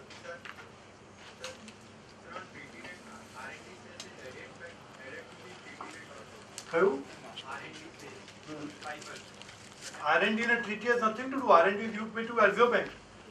That is, you get that abatement only from a service tax. There is a notification that when I pay a reverse charge service tax, then I don't pay 14% or 15%. I pay 5% to RBI and I pay 10% to Government of India. Payment in foreign currency to non-resident director in director's remuneration sitting this commission, answer is yes. It is all taxable. See, under Article 16, which I was referring earlier, dependent personal service. So one of the important condition is number of days stay, which is 183 days. But the most important is which entity bears the cost of the employment. So if the director is in foreign country but the Indian company bears the cost and claiming deduction, then everything becomes taxable. Payment in foreign currency to non-resident in respect of repairs of machinery, which only includes service, only parts or only both. Only parts, no question, it's a purchase and sale transaction. Only service. Now there are 2 or 3 judgments. One is Lufthansa of a Delhi tribunal. One is of the, I forgot the name, of a Bangalore tribunal. Lufthansa is a lead judgment, which has said that if there is a pure routine services without the participation of an Indian employee company, then it is not a fee for technical services. My personal view is it is very, very difficult to make a distinction between what is routine repairs and what is complicated repair. And one can always have a subjective view. My personal view is that you should not take reliance on. See, judgments are good only when you are in difficulty, but don't plan based on the judgment.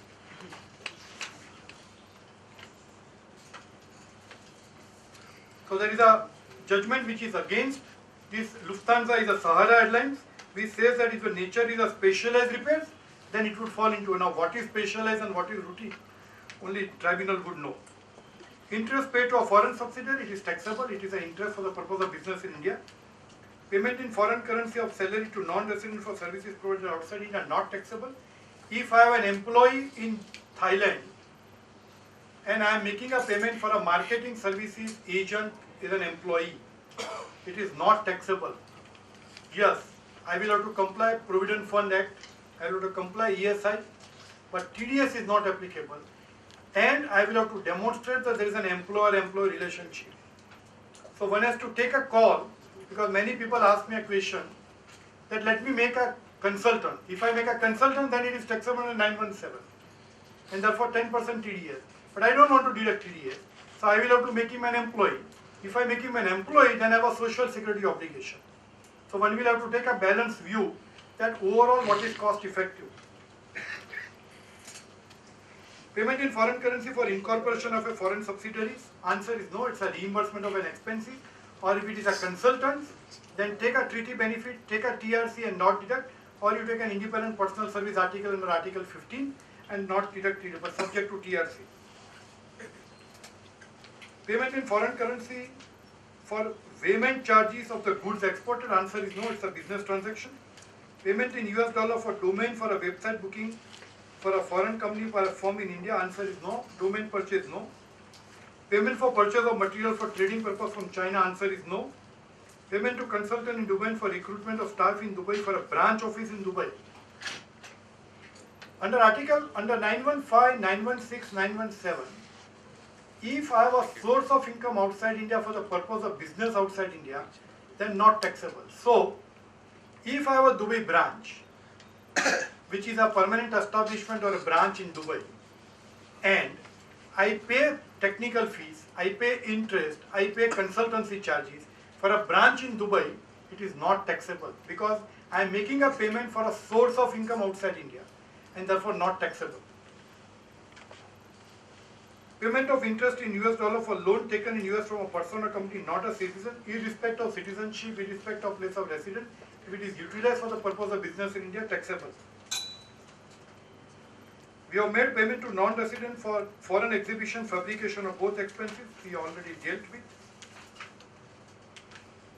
We have made payment to non-resident toward export commission, answer is no. When we are required, it is at the time of remittance, not at the time of credit. But the liability would arise at the time of credit. So many times what happens, that you have a contractual obligation that I will pay royalty over 5 years. But on accrual principle, you have to credit royalty today. So you will have a liability of TDS today and not on 5 years basis. So then you have to take a view that I qualify my report and say I have not provided liability for 4 years. Or I deduct TDS today for all the 5 years. Maybe I will make remittance over a period of 5 years. The salary paid to Nepal? Not taxable. If it is employer-employee, not. Payment to a foreign lawyer, I told you, professional fees to a lawyer under 917 it would be technical fees. Under Article 15, lawyer firm not taxable, provided he gives TRC and there is a stay less than 90 days. It's a good judgment if you are interested. Link letters of a Bombay Tribunal and a Bombay High Court confirm. It's a good judgment on a law firm. Payment to foreign shipping companies, answer is no. There is a circular number 723 that shipping charges falling under section 172, I am not required to deduct TDS because shipping company has to pay before the ship leaves Indian berth. They have to make a declaration to a government of India and pay the taxes. So under circular 723, I am not required to deduct TDS. What to comply and which details are required if due to DPH is not chargeable to tax? The rule, under section 90 subsection 4, we have a rules which is mainly TRC. We should comply certain particulars and form 10F if that particulars are not there in the TRC. even if the SSC directs TDS what to comply and which details are required, 15 CP and file form number 27Q. Purchase of property we already did. Then there is a question. There is one contract achieved by Indian domestic company outside India. So the question is that I am an L&T.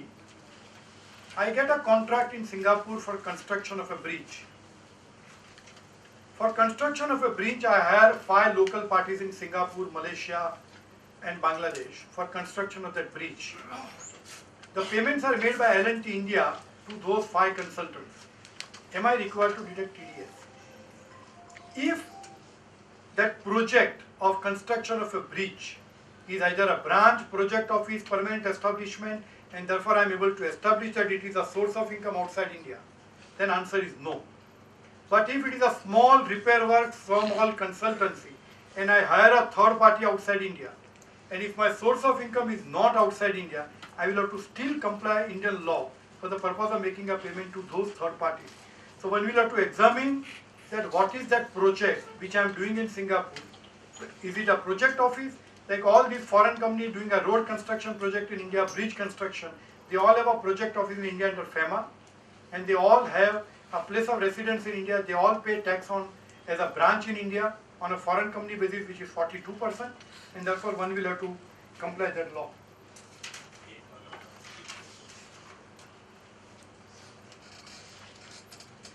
If a Dubai engineering company provides technical services to an Indian company, onshore and offshore, without having a P in India, what all would be the income tax implication? I will have to deduct TDS. It is onshore, offshore, I am not concerned. Am I using these services for the purpose of business in India? If answer is yes, whether onshore, offshore, everything is taxable. Explanation to section 917 is very clear. Place of residence is not relevant. Is it necessary for engineering company to obtain a pen? Answer is yes. If I don't want to follow rule 37 BC, if I don't want to pen, I will have to comply rule 37 BC. Considering that there is no FTS in India, UAE, DTA, would the transaction be covered by any other clause in the result into taxation by Indian authorities? Now this is a good question. There are certain treaties which do not have a particular article, like India UAE treaty, India Mauritius treaty, do not have an article on fees for technical services. And there are tribunal judgments and high court judgment which has taken a view that if a particular nature of payment is not covered under a treaty, it is exempt and it cannot be falling into an other income which is a residuary clause.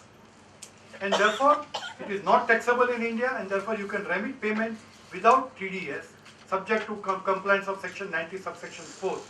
But it is a litigative issue. One will have to be mentally ready to litigate up to tribunal and high court.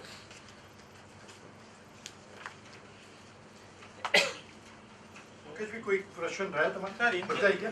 In this particular issue, services are rendered in China, and there is a clause in DTAA that if services are rendered in that particular country, can we take benefit of that?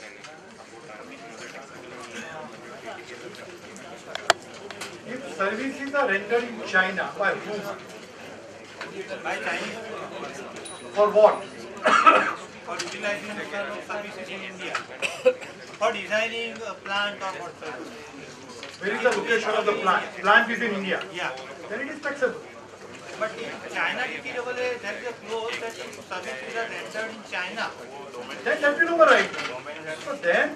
So as I told you, if the treaty provides that a particular income is taxable only in the country of residence, then not taxable. The wording you will have to examine whether it is may or shall. Because in India, we have a CBDT notification of 2008 where the government has said that if it is may, India will continue to have a right.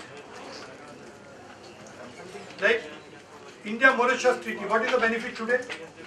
Article 13 of India-Mauritius Tax Treaty says that if the beneficial owner is a Mauritius company, then capital gain shall not be taxable in India.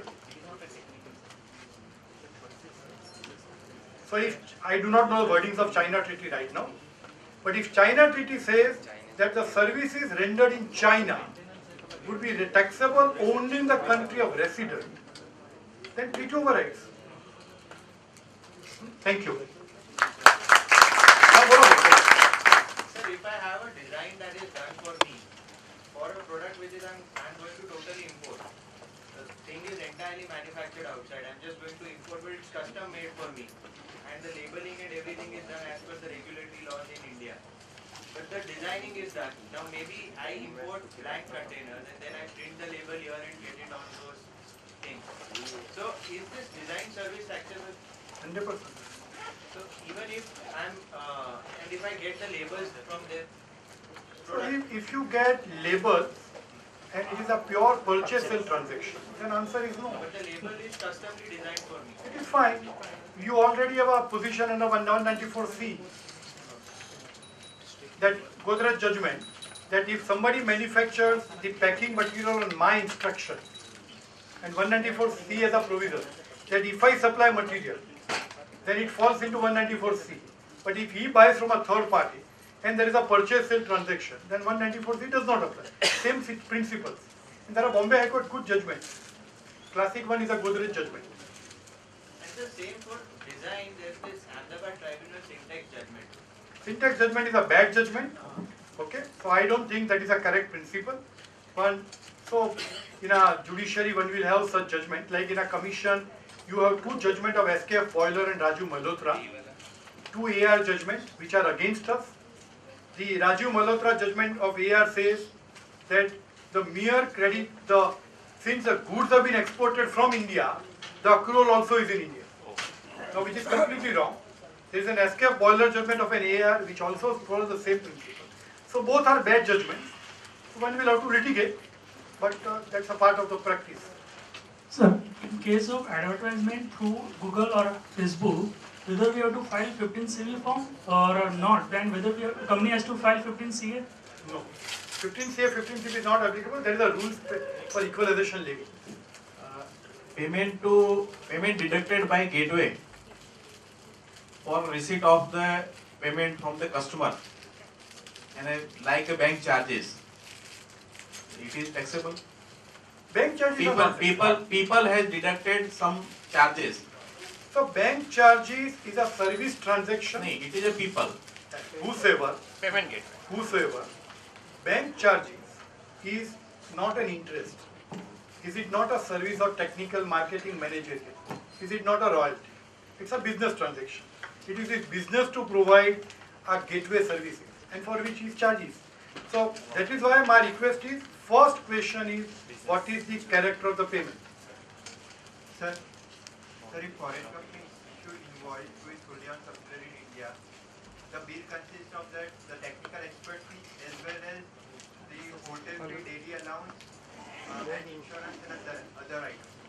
So, and the client has deducted tax at the rate of 10% on whole bill.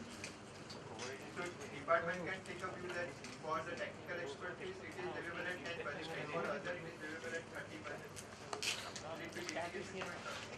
So again, okay, let me put it this way. It all depends upon what is the nature of contract, whether it is composite, whether it is separate, what is the terms and conditions of the contract. So if I is provided services and there is an insurance charges, there is a freight charges, there is a traveling charges, there are other charges, which are all incidental to those transactions, then it is the same contract. I can also take a view that not 30%, other is not taxable at all, because it is not technical services. So it all depends. See, it is very, very difficult to determine based on a piece of paper. It all depends upon the contractual understanding. Thank you. I think this marathon inning by Professor Google requires a bigger round of applause.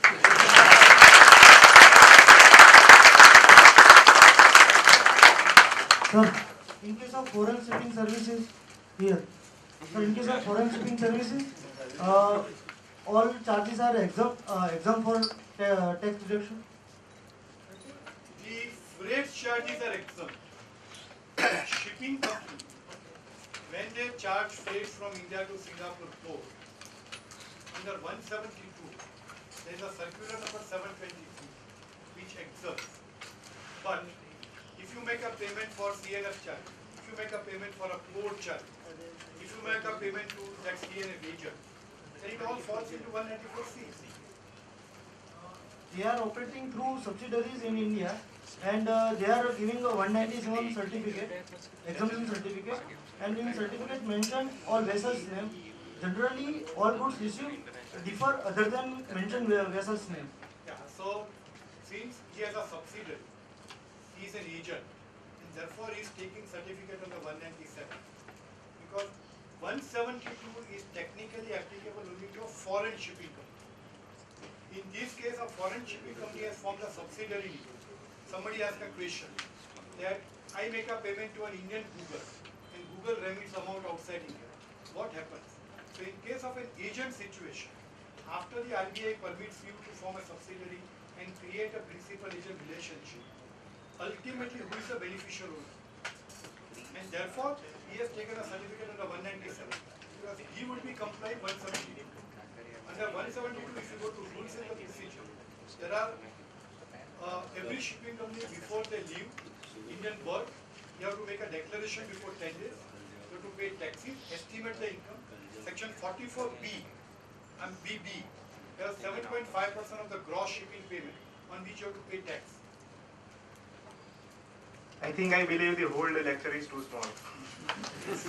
It was perhaps the first time that question answer seminar on payment on TDS foreign payments, and the Dhinal Sir took us through the various issues on the subject, and most of the issues have been dealt with. On behalf of the Ahmedabad branch, on behalf of the I thank Dhinal Sir for giving the splendid talk on the subject. Thank you.